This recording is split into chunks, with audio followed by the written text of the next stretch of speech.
सभी को नमस्कार। मैं कविता दुआ करनाल से आपका आज की 9th की एसएस की क्लासेस में स्वागत करती हूँ। जैसा कि आप जानते हैं, हम 9th की इकोनॉमिक्स पे चल रहे थे। हमने पालमपुर गांव की कहानी लेसन 1 देखा। आज हम लेसन 2 शुरू करने जा रहे हैं, जिसका नाम है संसाधन के रूप में लोग। बहुत ही इंटरेस्टिंग लेसन है। आप सिर्फ इसका वीडियो देखते ही उस लेसन को बहुत अच्छे से समझ आएंगे, ऐसी मुझे पूरी उम्मीद है। तो चलिए शुरू करते हैं अपना लेसन। बहुत ही इंटरेस्टिंग लेसन है। कहानियों के माध्यम से इसमें आपको बताया गया है लेसन के बारे में। तो चलिए शुरू करते हैं। हम अपना लेसन 2, जिसका नाम है संसाधन के रूप में लोग। तो देखिए, सबसे पहले मैं आपसे ये पूछना चाहूँगी, संसाधन क्या होते हैं? संसाधन होते क्या हैं? ऐसे स्रोत जिनका प्रयोग मनुष्य अपनी आवश्यकताओं की पूर्ति के लिए करता है, उन्हें हम क्या कहते हैं? संसाधन। जैसे भूमि हो गया, वन हो गया, वायु, पानी, ये सब चीज़ क्या है? संसाधन। संसाधन देखिए क्या होते हैं। संसाधन 2 तरह के हैं, एक तो प्राकृतिक और दूसरे हैं मानव निर्मित। प्राकृतिक संसाधन जैसा कि आप सभी जानते हैं, भूमि, वन, नदियाँ, आपके पहाड़, खनिज, ये सब क्या हैं? प्राकृतिक संसाधन। और दूसरे होते हैं मानव निर्मित, वो सारे संसाधन जिन्हें मनुष्य ने बनाया, जैसे कि पुल, परिवहन के साधन, रेलवे इत्यादि, ये सब संसाधन है। तो चलिए शुरू करते हैं हम अपना लेसन संसाधन के रूप में लोग। तो जो लेसन है उसकी शुरुआत हमें 2 कहानियों के रूप में दी गई है। एक है शकल की कहानी। शकल देखिए, एक गांव में रहता है, 12 साल की आयु है। उसकी माँ शीला, जो कि घर का कामकाज करती है, और पिता बूटा सिंह हैं, जो कि खेत में काम करते हैं।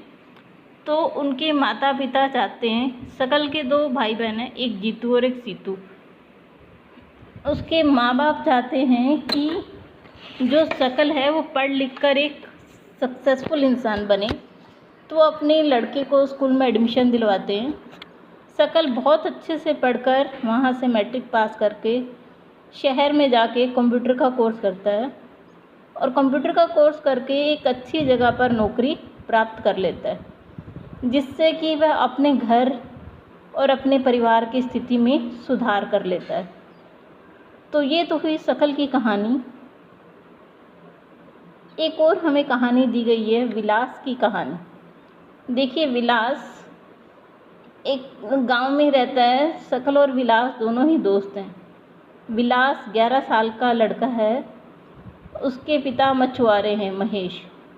जब विलास 2 साल का होता है तो उसके पिता की मृत्यु हो जाती है, और उसकी माँ गीता मछलियाँ बेचकर अपने परिवार का पालन पोषण करती है। वो जमींदार के तालाब से मछलियाँ खरीदती है और पास की मंडी में बेचकर दिन में 20 या 30 रुपये कमा पाती है। विलास को अच्छा भोजन नहीं मिल पाता, इसीलिए वो गठिया का रोगी बन जाता है, और स्कूल में पढ़ लिख भी नहीं पाता अपनी इस बीमारी के कारण।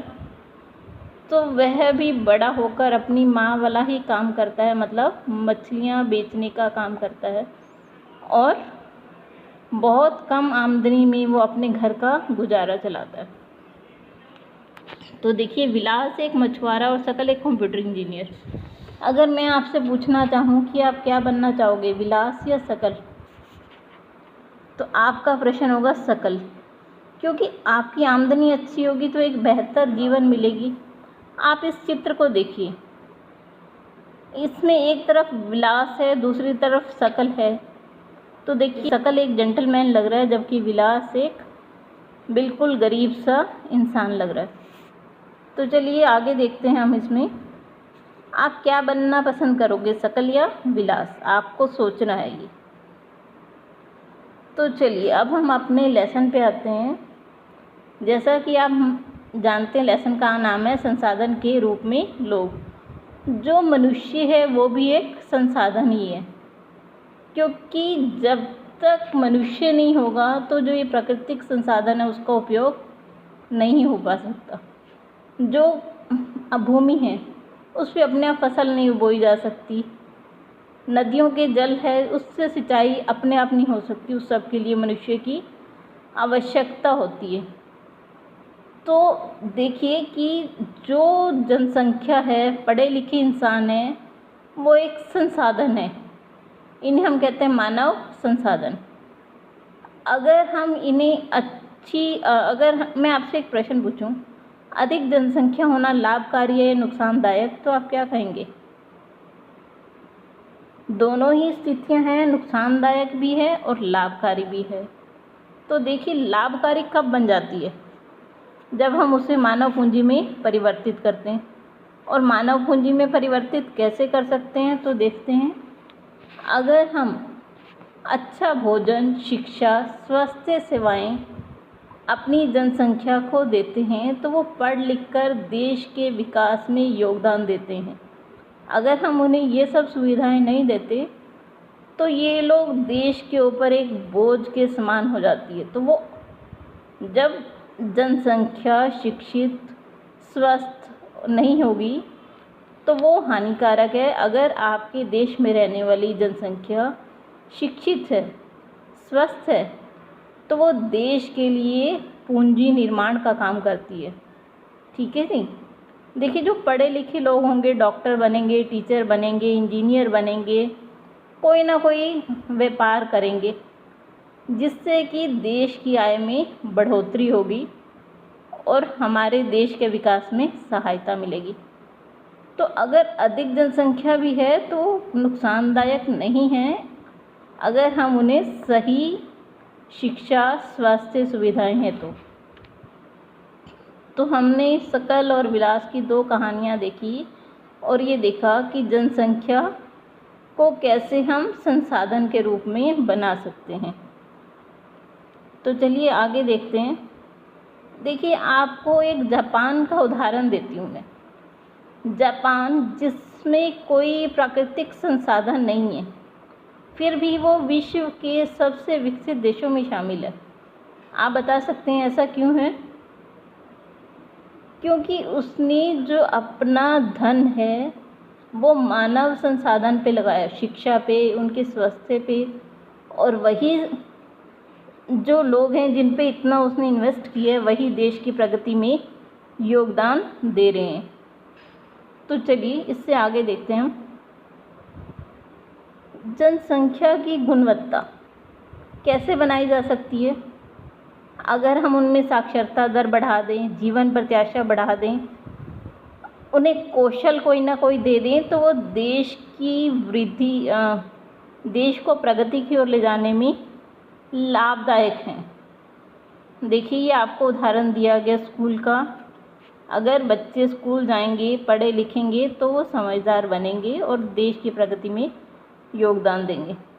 अब देखिए हम आंकड़े देख लेते हैं। ठीक है जी। ये भारत में साक्षरता के आंकड़े हैं। तो 1951 में देखिए कितनी साक्षरता दर थी। जो ब्लू वाली लाइन है वो व्यक्ति दिखा रही है और जो रेड वाली है वो पुरुष और येलो वाली महिलाएं। मतलब जो 1951 में साक्षरता दर थी 28% के लगभग थी। ठीक है जी। और जो अब देखिए 2011 में कितनी हो गई है साक्षरता दर? 72% से भी ऊपर, 74% के लगभग। ठीक है जी। ब्लू है जो ओवरऑल साक्षरता दर हमारे यहाँ आज भी 74% है, जबकि विश्व के बहुत से देशों में साक्षरता दर इस समय 100% है। तो देखिए 1951 में जहाँ साक्षरता दर 28% थी, 2011 आते आते तक वो साक्षरता दर कितनी होगी? 74%। पुरुषों की साक्षरता दर जो कि 1951 में 20% थी। ये जो आपको रेड वाली लाइन दिख रही है वो 20% पुरुषों के लिए। तो अब देखिए 2011 में आप देखेंगे वो 82%। मतलब आज की डेट में हम देखें तो हमारे यहाँ 82% पुरुष साक्षर हैं। महिलाओं की साक्षरता दर देखिए 1951 में 10% थी और आज वो कितनी है 2011 में? लगभग 65 या 66% के आसपास आज महिलाओं की साक्षरता दर है। तो ये सब कैसे संभव हो पाया? ये इसीलिए संभव हो पाया, सरकार ने RTE जैसे मतलब सभी के लिए निःशुल्क शिक्षा और सर्व शिक्षा अभियान जैसे अनेक कदम उठाए ताकि बच्चे स्कूलों की ओर आएं। उन्हें प्रोत्साहित करने के लिए स्कॉलरशिप्स दी गवर्नमेंट ने ताकि जो स्कूलों में आने वाले बच्चे हैं उनका नामांकन दर बढ़े। तो चलिए, ये तो हमने देखा कि हमारी देश में शिक्षा के आंकड़े क्या हैं।